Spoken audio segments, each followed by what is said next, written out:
About 2 years ago, I had an epiphany. I was getting increasingly more afraid to go on stage, and that was something that I never had as a kid, and I couldn't really pin down why.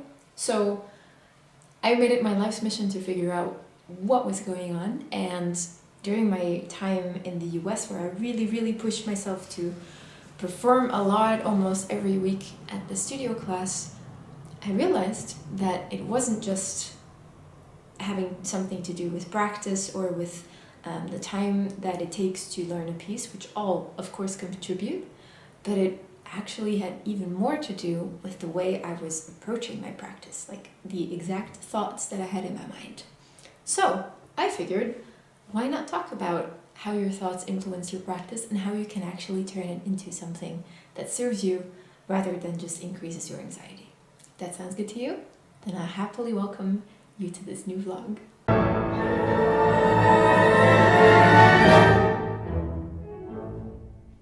Hey guys, what's up? And welcome back to the channel. If you're new here, my name is Nathalie. I'm a musician, and today we are talking about the little voice in here. That's the voice that we hear the most, that we spend the most time with, and often is actually the voice that is maybe the least nice to us, which is a shame. This is also a vlog topic that was requested by you guys. Thank you to everyone who voted on the poll here in the YouTube community. You guys are awesome. Thank you so much for doing that. And so today we are figuring out how we can make sure that the voice that we hear within can actually serve us instead of undermine us. Not only just in life, because every thought that we have does have an impact. That's the word. I'm sorry, my mind glitched a little bit there. But it does have an impact on the way we cope, the way we perform, the way we perceive things. And that translates itself also into our music practice. So the way we approach a practice and the way we think during our practice really does have an impact on how we perform on stage. So, how to deal? Let's find out. A good mindset already starts with the way you approach your instrument. You basically want to make sure that you feel as relaxed and as happy and as comfortable and as excited as you can right before you start practicing. You know, the reason we practice is to get better and to be able to make the most beautiful music with our audiences. So it's a really nice and motivating and fun goal to have. So if that is not enough, which oftentimes it's not, because we're all human beings and there's always a lot coming towards us in life, then you can maybe start with a couple of easy or things that are easily adjusted so that you feel better right before you approach your practice. This might mean that you notice that you are more of a morning person than an evening person. In that case, it might be a good idea to have your practice scheduled in the morning when you're feeling most uplifted and most energetic. Or if it's the other way around, then by all means practice in the evening. Maybe you need to eat something small right before you practice because otherwise you get hangry. I really do speak from experience here. Maybe you need to make sure that your practice space has enough light, is nice and tidy, you have all your scores right where you need them, or if you work with an iPad, you may want to make sure that it's always nicely fully charged. Maybe you need to put your phone into airplane mode, because otherwise all the buzzes and the pings always disturb your practice, and it just creates anxiety or at least some sort of uneasiness when you're practicing. So that's always a good thing to do anyway. Anything that to you personally makes you feel more at ease and more open towards practicing, that's what you want to go for. And yes, it is very personal, and I only just gave you a couple of suggestions, but you really are the person to truly figure out what it is that will make you feel the most comfortable and the most happy. So just be mindful about the way you approach your instrument. The more positive it is, the more that will translate into your practice. The more stressful it is, the more stress will translate into your practice. I think one of the key things we need to understand as musicians is balance. We need to understand the balance between the time that we need to practice something and the expectations that we have of ourselves. It is totally unrealistic and completely deprecating, I guess that's the word that I'm looking for, if you set a deadline within a month and you expect that you can play 4 pieces that are completely new in the exact best and similar way as pieces that you've been playing for 3 years.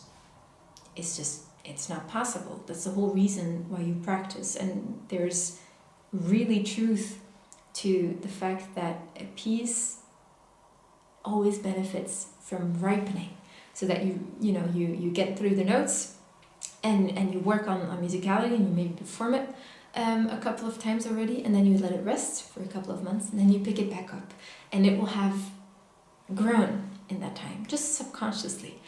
That's that ripening process, and that just takes time. All good things take time. It's the same as when you make a curry, or when you want to drink a bottle of wine. The red ones, you might want to wait a bit until you drink them, because they just blossom over time. So it's the same with music, and as an artist, you just need to know yourself well, know what your strengths are, your weaknesses, and then just have realistic expectations of yourself. Sometimes we can have a fabulous opportunity coming on our path that, states something like this, like you need to have a program ready maybe within a week or a week and a half. Well, great opportunity, so you take it, but at the same time, just keep in mind that this is something that you will put a lot of work and effort in, and it might still not have the same results as with a program that you've been working on for a longer time. That's okay. Again, that's okay and normal and human and, only okay. It's okay. So balancing that and really understanding the difference between stress practicing and relaxed practicing is key, I think, to really diminish also any stage fright that you might have. It's always about the feelings that you are practicing inside the music. And if it's all stress related, then stress is going to be practiced inside your music, and that's what you're going to feel on stage. If you approach your music with a relaxed feeling, then that is going to be practiced inside your music, and that's what you're going to feel on stage. Truly. And then thirdly, a really important aspect of your practice session is your focus. That's really that little voice in here that is coming in now.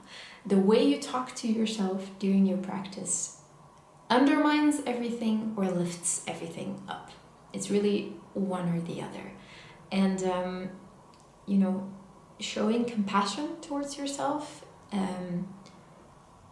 is something that a lot of us don't do naturally. Let's put it that way. It's so easy when someone from your group of friends come to you and they're feeling very down and they're saying all these nasty things about themselves, and you're like, no, what are you saying? You're such a fabulous human being. You can do this and this and this, and you inspire me in this and this and this way, and you can, you have achieved so much already. Well, why don't you for once say all those things to yourself at the moment when you're making a mistake during your practice? Because that's the whole thing about practice. It's that you're totally allowed to make mistakes. The wrong thing would be if you don't want to fix the mistake. Yes, then you have a problem. But as long as you want to fix the mistake and you want to make it better, you're already way ahead of the curve. So, take this time and this opportunity to then also be kind to yourself. And focus on making it more of something positive and less of something negative. So instead of focusing on the mistake that you've made and all the technique that you're missing and the gazillion times that you've practiced this run and it's still not working, how about you focus on what is the bigger picture of the music here? What's the melody trying to do? Or what is this technical passage allowing the piece to do? Is it probably something more than just something virtuosic? Or it can actually, yes, be a technical exercise like an etude And still, it's about music. How can you get out the music in the best way? Maybe you can change your color, maybe you can change your timing, maybe you can change the dynamics you're using, maybe you can focus on the end point instead of only focusing on that, I don't know, usually it's like 2 or 3 notes that just mess you up. So instead of focusing on those 2, try and focus, 3 or 4 notes further on the next beat in the next bar, or 2 bars further, so that you reach a destination and that you can really draw a line. And that usually not only just changes completely the way you approach this music, but it also fixes the problem more easily, because you're not as focused on something that can go wrong. Rather, you're focused on making something beautiful, and you're focused on getting the story out. And that's your job as a musician. Your job is to get people out of their heads and into something that they cannot see, that they cannot smell, they cannot touch, but that they can hear and enters right here in their hearts, and that can, make them feel heard and understood, and like they're not alone on this planet. That's the fabulous mission that we have as musicians, and also the great privilege that we have. So if you then, as a musician, are constantly tearing yourself down because you cannot do a technical difficulty, there is no way you can reach that mission, because you're way too focused on something as trivial as 3 notes in a whole piece. Does that make sense in a way? Of course, yes, you need technique. Of course you do. But it really goes hand in hand with the musicality. And, if you are just starting out, you just need to put in the hours, and you need to familiarize yourself with the instrument. But once you've reached the level where you are familiar with your instrument, it's time to let go of the focus on pure the technique, or purely the etudes or stuff, and really focus on making the music as beautiful as you can get it. So these are the things that I think can help you get into a better mindset and really let your thoughts help you out instead of working against you. And maybe if you have stage fright, this can also really help you in overcoming that part. It certainly did so for me. And as said, of course, there are always nerves right before you go on stage. There's adrenaline, and there's this, heart beating fast and all this stuff. But it can work in your favor so well. It can be so inspirational if you can let it. But of course, it will never be inspirational if you only focus on the fact that you're not feeling as comfortable as when you were at home, safe behind your piano with no one around. It's all about awareness, focus, knowing yourself very well. And I think those are the 3 key aspects of becoming a fabulous musician. So, if this was of help to you, then please let me know in the comments. Maybe give it a like.